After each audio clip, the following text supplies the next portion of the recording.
Adapt or die. Who decides what wrong or right is? Often, history is written by the victors, those with the conviction to push forward. If an unstoppable force and an immovable object were to collide, who would win? The answer changes completely on an individual, but most people would choose a side. As tensions rise and stories unfold, those people begin to emulate the very opposing sides they defend. In Conviction, this conflict takes center stage. Conviction is a massively multiplayer science fiction first-person shooter for PC, Xbox One, and PlayStation 4 that allows players to interact with each other and the world in meaningful, impactful ways. In this world, players choose everything from their character to their weapons and even their loyalties. Players will be given tools and resources to do with as they see fit. How these actions and choices are conducted will have a direct effect on each battle and the world's story as a whole. The world is split in two. Years of abuse by the authority have given rise to a growing voice within the people. This voice is Rogue, a ragtag group of rebels who fight against the state. The authority begins to clamp down on dissidents ruthlessly, sending out its enforcers, robotic soldiers programmed to show no mercy. Rumors spread of how those who speak out against the authority suddenly disappear and are sent to a prison somewhere on the moon.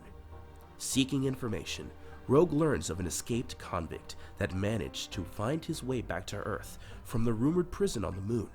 The authority has prepared its latest weapon, an experimental enforcer prototype, and sends it to find the convict. It's here that the player makes their first choice, taking the role of either the convict or the enforcer. Choosing the convict starts the player down a stealth-based first-person campaign.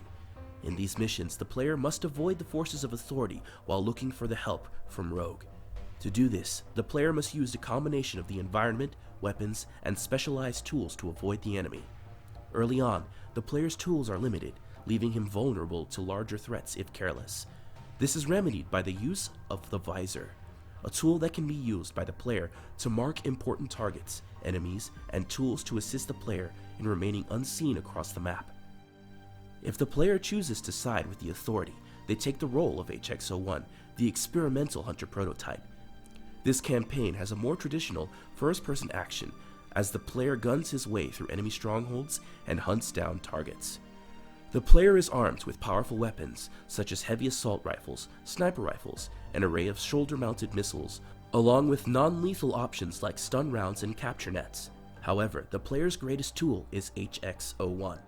Eventually, the player will catch up with the convict. These segments are calmer and more adrenaline-filled as HX-01 tracks down his target in an attempt to capture him. The player can use cues such as sound, heat signatures, disturbances of the local environment, DNA analysis, and visual confirmation to narrow down the convict's location and capture him before the convict can make his way out of reach. If the player manages to capture the convict, they can choose whether to kill or incarcerate him. As player conflict is a central part of Conviction, each segment where HX-01 and the convict meet is indeed a battle of wills, pitting player versus player.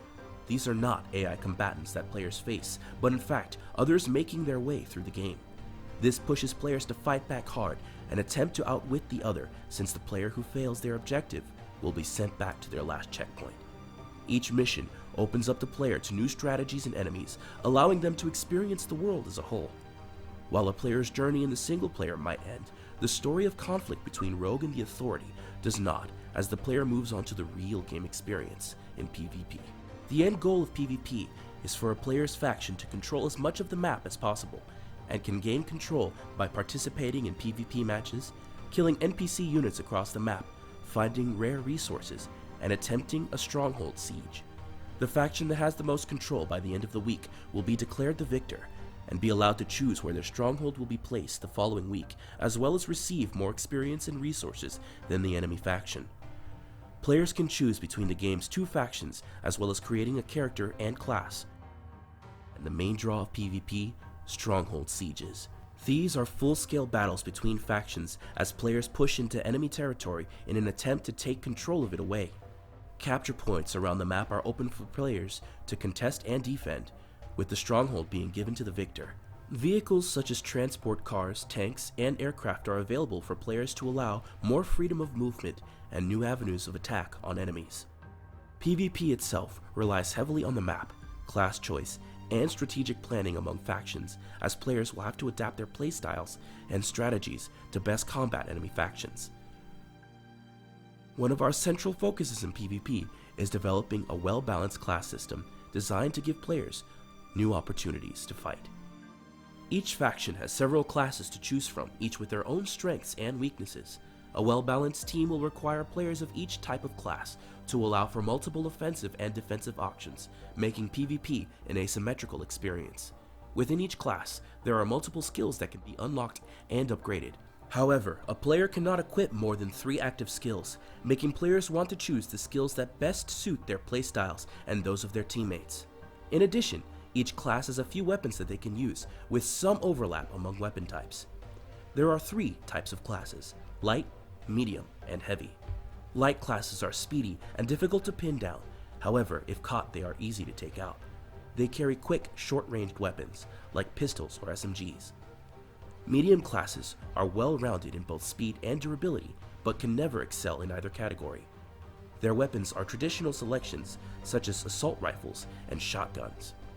Finally, the heavy classes are slow, but capable of enduring a large amount of punishment. They can be flanked and surrounded if caught in a bad position.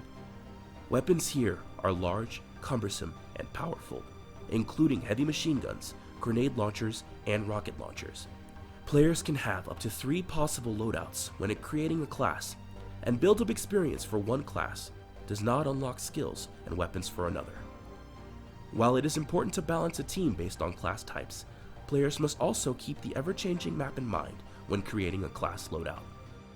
Maps are wide and diverse, changing themes weekly. The whole of the map is laid out on a hexagonal grid. Each grid tile has the ability to procedurally generate buildings, streets, and flora. At the end of every week, the map resets and randomizes the tile placement across the map. Strongholds will also be randomly placed on the map and start as neutral. Map size, tile placement, and the choice of each tile used will be up to the dev team, allowing for a constant change of tactics.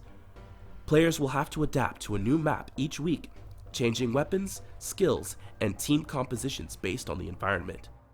While strongholds are initially neutral, they can be captured by a faction if a faction manages to take control of the base there. Conquering a tile allows for more resources to be gathered from there, as well as the ability to adjust defenses on it. Map environments can be destroyed, and causing enough damage to a map tile will cause it to become dangerous to traverse, possibly with lethal side effects. Knowing how to traverse the map best will give an edge towards victory. The winning faction will get to decide where their stronghold starts from the next week. This allows the winning faction to choose their initial stronghold based on the environment and, more importantly, the available resources scattered there. Resources are gathered in 3 different ways. Players can kill enemies and loot them. Players can also find caches in abandoned buildings that will have varying amounts of resources. Finally, players can also find naturally spawning resource deposits and mine them either by hand or with a gathering device for higher amounts of continuous resources. These resources are important for both players and factions, since player weapons and skills must be upgraded using them. Resources can also be traded among teammates and even deposited back at a stronghold for factions to use. The faction can use these resources to create defenses, vehicles, or fund powerful weapons such as WMDs to use against the enemy. A percentage of resources a player is currently carrying is lost upon death, with the amount increasing exponentially if a player dies often in a fight. Learning how to manage these resources will help turn the tide of battle. Players must learn how to balance a team, the map, resources, all while coming up with the best possible strategy for victory. This pits players against each other in battles of wit and will on an ever-changing landscape. The core of conviction lies in conflict, whether it is between Rogue and the Authority, the Convict and HX-01, or from player to player. It is this conflict that drives the world forward, either for good or bad. The choices a player makes will not only affect themselves, but other players and even the world around them. History is often written by the victors. Only those with the conviction to make difficult choices will achieve victory.